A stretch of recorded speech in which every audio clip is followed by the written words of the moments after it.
El vino dulce corre como un río desbordado, y la arrogancia de un hombre decide, en un rapto de locura, desafiar al mismísimo cielo. El aire dentro del salón colosal está saturado con el olor a cordero asado que gotea grasa sobre las brasas ardientes, mezclado con perfumes caros traídos de los confines de la tierra y un hedor más oscuro, el aroma acre de la blasfemia. 1000 nobles se reclinan sobre cojines de seda púrpura, sus risas estallando contra las columnas de cedro tallado en un brindis interminable que celebra el vacío disfrazado de poder.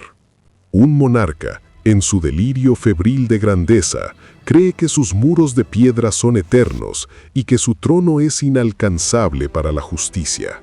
Convencido de que el silencio de Dios es una señal de debilidad, levanta copas de oro puro que fueron robadas de un templo sagrado. Pero en el punto más alto del desenfreno, cuando las lenguas están sueltas por el exceso y los ojos brillan con una lujuria embriagada, el aire se congela súbitamente. El estruendo de la música se apaga como si una manta de silencio sepulcral cayera sobre la multitud. Una mano aparece en el vacío. No hay brazo que la sostenga, no hay cuerpo que la guíe. Es una mano blanca, envuelta en una luz propia que no procede de las antorchas que parpadean violentamente. Los dedos se mueven con una precisión quirúrgica, trazando caracteres de fuego sobre la pared de cal blanca del palacio. Las risas mueren en gargantas secas y las copas caen al suelo con un estruendo metálico, derramando vino rojo como sangre sobre el mármol inmaculado. No son mensajes de paz lo que esa mano escribe, es un código secreto que ningún sabio puede descifrar, palabras que arden como hierro candente, grabándose en la eternidad. El rostro del rey, antes encendido por el orgullo, se torna de un amarillo cadavérico, mientras sus rodillas chocan entre sí, produciendo un sonido patético en medio del pavor general.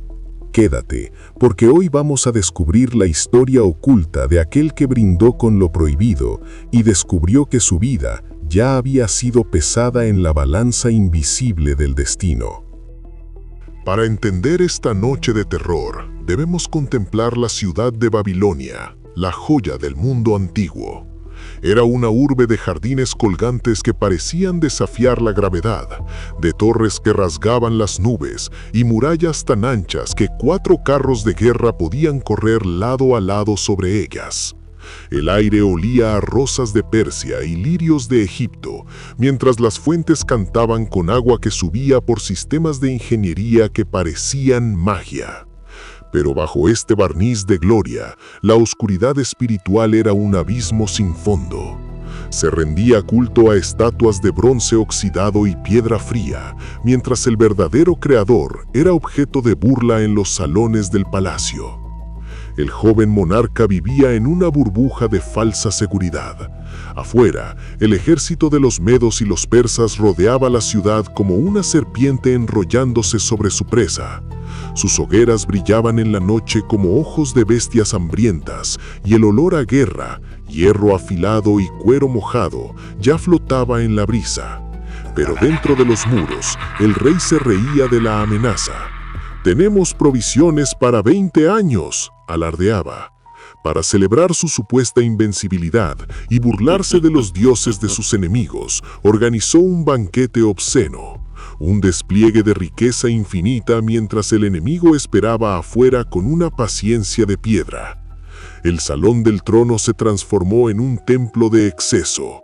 El ambiente estaba cargado con capas de aromas, perfumes caros en los cabellos sueltos de las concubinas y el olor metálico del pecado acumulándose como niebla venenosa.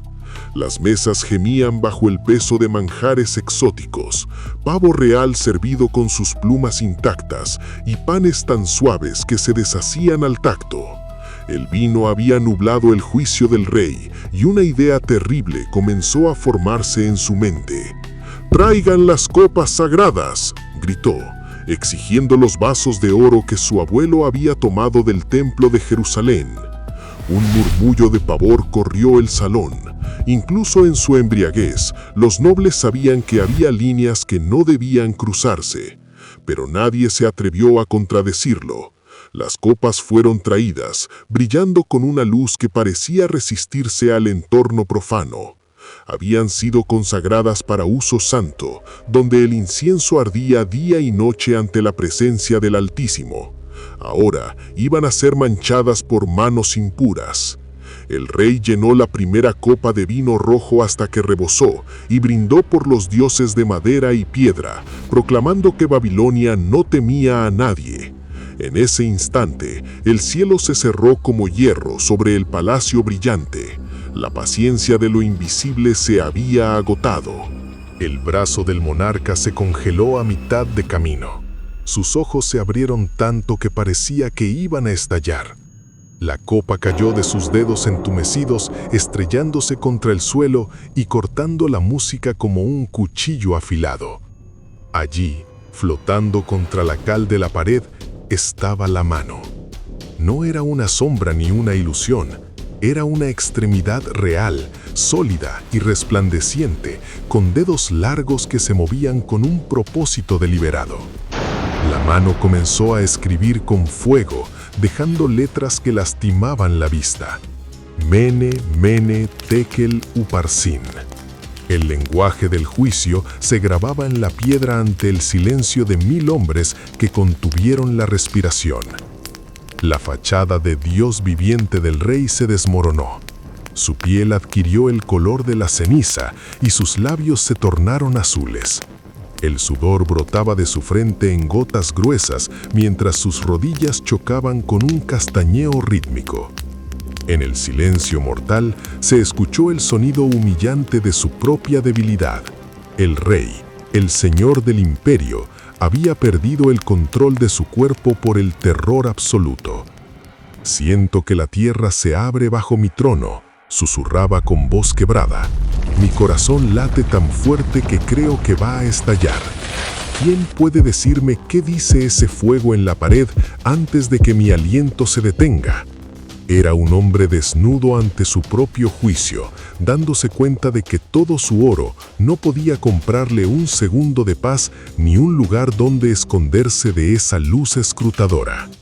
Pidiendo a sus sabios y magos, prometiendo oro y púrpura a quien descifrara el enigma. Pero los adivinos callaban, aterrorizados por su propia ignorancia frente a una escritura que no pertenecía a este reino. Fue entonces cuando apareció un anciano que llevaba en sus ojos la claridad de otra época y la lealtad a otro trono, Daniel. Sus pasos eran firmes sobre el mármol manchado de vino y su dignidad hacía que el oro del salón pareciera bisutería barata. No buscó los regalos del rey. Con una voz que hizo vibrar las columnas del palacio, Daniel comenzó a hablar. «Tus dones sean para ti», dijo con autoridad tranquila. Le recordó la historia de su abuelo, quien fue humillado hasta comer hierba para aprender que el Altísimo gobierna sobre los hombres. «Pero tú», sentenció Daniel mirando al rey a los ojos, «no has humillado tu corazón. Has profanado las copas de su casa y has dado gloria a ídolos que no ven ni oyen. Al Dios en cuya mano está tu vida, no has honrado». El silencio era tan denso que parecía sólido, mientras Daniel se volvía hacia la pared. «Mene», pronunció con voz de trueno, «Dios ha contado los días de tu reino y le ha puesto fin. Cada amanecer que desperdiciaste está ahora completo. Tekel, has sido pesado en balanza y hallado falto. Tu alma es ligera como una pluma vacía, sin sustancia eterna.